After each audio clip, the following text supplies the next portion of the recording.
मैं जो आज काली में दिल्ली से आया था मैं, लेन में मैंने देखा पूरा लेन भरा हुआ है और मैंने देखा सभी इस सम्मेलन में आने के लिए सब बुक किए हुए हैं और खबर मिला है त्रिपुरा में रूम ही नहीं है, सब होटल भरपूर है। और मैं मेरे आदमी मेरे साथ में 2-4 आदमी थे, तो बहुत ही अच्छा लगा कि इतना बड़ा एक सम्मेलन त्रिपुरा में हुआ है और इसका श्रेय हमारे माननीय गृह मंत्री जी को जाता है और मैं इतना खुश हूँ कि ऐसा सम्मेलन त्रिपुरा में हो रहा है। राजभाषा विभाग, गृह मंत्रालय द्वारा पूर्व, उत्तर पूर्व और उत्तर क्षेत्र से संयुक्त क्षेत्रीय राजभाषा सम्मेलन का आयोजन आज अगरतला में हमारे जो ऑफिसर्स यहाँ चीफ सेक्रेटरी से शुरू करके हमारे डीजी साहब से शुरू करके सभी ऑफिसर्स ने जिस तरह काम किया है और इसको ये भव्य ढंग से ये सम्मेलन हो, इन्होंने बहुत ही मेहनत की है। मैं इसलिए इन लोगों में धन्यवाद देना चाहता हूँ। सरकारी विभाग और कार्यालय और बैंकों में हिंदी के उपयोग का बढ़ावा देने के लिए एक मंच के रूप में राजभाषा सम्मेलन का असाधारण महत्व है। आज यहाँ पर हम लोग देख चुके थे, यहाँ पर बैंक से शुरू करके बहुत लोगों को ये राजभाषा को सामने ले जाने के लिए उनको माननीय गृह मंत्री जी पुरुष किए, हम भी किए और बहुत ही अच्छा लग रहा है। इस तरह पूरा देश में राजभाषा को लेके आगे बढ़ना चाहिए और मैं समझता हूँ इसके लिए हम सब जानते हैं ये जानी पहचानी भाषा के उपयोग से सरकार और जनता के बीच जो मजबूत रिश्ता बनता है ये बहुत महत्वपूर्ण है और इस प्रयास में हिंदी की भूमिका हमेशा सशक्त रही है। मैं समझता हूँ सरकारी योजना को सभी नागरिकों को प्रभावी ढंग से पहुंचाना जरूरी है ताकि सबको समान अवसर और सुविधा मिल सके। भारत विभिन्न भाषाओं का देश है। हिंदी दुनिया के सबसे बड़े लोकतंत्र की भाषा है और विविधता के एकजुट करती है। स्थानीय भाषाओं के संरक्षण और राष्ट्रभाषा हिंदी का प्रसार दोनों साथ साथ चले। ऐसा नहीं है खाली हिंदी भाषा चले, इसके साथ साथ चले स्थानीय भाषा जो लोकल लैंग्वेज है उसको भी साथ साथ चले। आज मैंने देखा कुछ हमारा विरोधी पार्टी कह रहे हिंदी यहाँ पर मैंने जबरदस्ती हिंदी को यहाँ पर प्रचार के लिए कर रहे हैं। उनके लिए मैं ये कहना चाहता हूँ ऐसा नहीं है, पहले आप सुनो समझो उसके बाद बात करो। ये हमारी सोच है, यही उत्तर पूर्व की भावना है कि राष्ट्रभाषा हिंदी का प्रचार होना चाहिए और साथ ही साथ हमारा लोकल लैंग्वेज जो है उसको भी आगे बढ़े और यही हमारे देश की ताकत भी है। हिंदी दुनिया की तीसरी सबसे ज़्यादा बोली जाने वाली भाषा है। हिंदी हम आम लोगों के जुड़ी है और आम लोग भी हिंदी गहराई से लेते हैं। माननीय प्रधानमंत्री श्री नरेंद्र मोदी जी के नेतृत्व में भारतीय भाषा और संस्कृति के नवजागरण का सुनहरा दौर शुरू हुआ है। चाहे वो संयुक्त राष्ट्र का मंच हो, G20 शिखर सम्मेलन हो या संघाई सहयोग संगठन का भाषण हो, मोदी जी ने हिंदी और अन्य भारतीय भाषाओं में बातचीत करके भारतीय भाषाओं का प्रतिष्ठा बढ़ाया है।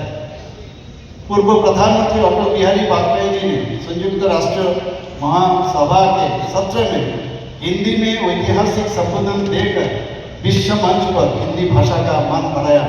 उस वक्त हम लोग सोच रहे थे कैसे उन्होंने हिंदी भाषा से उन्होंने वहाँ पर बात रखे हैं और बाद में यहाँ हमारे माननीय प्रधानमंत्री जी जिस तरह हमेशा हर जगह जाके हिंदी में भाषण देते हैं, लगता है शुरुआत हमारे अटल जी ने शुरू किया था और हमारे माननीय प्रधानमंत्री जी इसको आगे बढ़ा रहा है।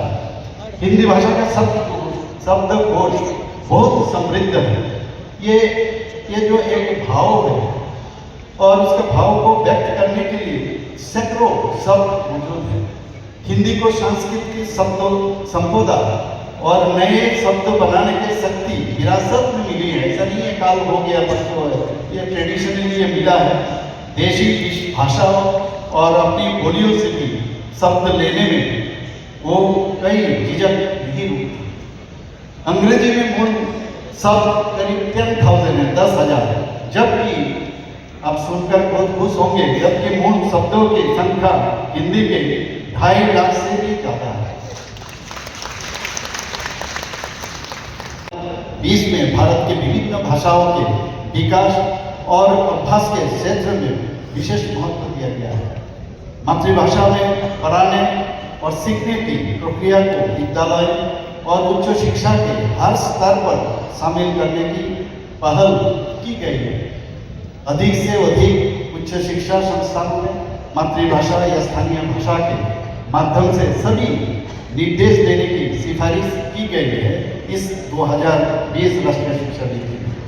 हमारे लक्ष्य ये सुनिश्चित करना है कि हिंदी और अन्य भारतीय भाषाएं सिर्फ बातचीत का जरिया ना हो, बल्कि तकनीक और विज्ञान, न्याय, शिक्षा और प्रशासन के मजबूत नींव बने।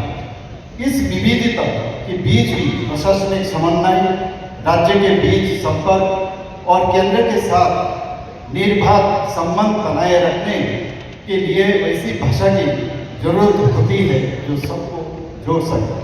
हिंदी भाषी कर्मचारियों के साथ साथ जो गैर हिंदी भाषी क्षेत्रों के कर्मचारियों के लिए भी हिंदी एक संपर्क भाषा के रूप में इस्तेमाल होती रही है। मैं साफ तौर पर कहना चाहता हूँ कि हिंदी के प्रसार में हमारी क्षेत्रीय भाषाओं का महत्व कम नहीं होता है।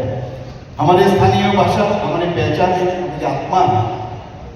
आज त्रिपुरा में हिंदी भाषा के अभ्यास बढ़ा है। हिंदी बोलने वाले और हिंदी जानने वाले लोगों की संख्या लगातार बढ़ रहा है। त्रिपुरा विश्वविद्यालय और महाविद्यालय में हिंदी विभाग के गतिविधियों ने हिंदी साहित्य का प्रोत्साहित किया है। भाषाई विविधता का बीच समन्वय का पुल बनाया है और राष्ट्रीय एकता की भावना को मजबूत किया है। आज इस सम्मेलन में माननीय गृह मंत्री श्री अमित भाई शाह जी की उपस्थिति हमें प्रेरित करती है कि हम राष्ट्रभाषा के प्रयोग को और अधिक प्रभावी बनाएं, प्रशिक्षण व्यवस्था के मजबूत करें और प्रशासन को नागरिकों के और करीब लाएं। मुझे विश्वास है कि इस कार्यक्रम की विविध चर्चाएं हमें नई प्रेरणा और स्पष्ट दिशा निर्देश देंगी। माँ त्रिपुरेश्वरी की धरती पर माननीय प्रधानमंत्री जी के एक्ट ईस्ट पॉलिसी के अंतर्गत spiritual tourism, eco tourism, heritage tourism संबंधित अनेक पर्यटन स्थल विकसित की गई है। मेरा आपसे यहाँ उपस्थित सभी को मैं आग्रह करता हूँ कि इन पर्यटन जो स्थल है आप अवश्य भ्रमण करें और सांस्कृतिक जो सुख स्थिति लेके आप यहाँ से जाइए। अंत में मैं फिर से आप सभी को बहुत बहुत बधाई और धन्यवाद देता हूँ। जय हिंद, जय भारत, जय त्रिपुरा।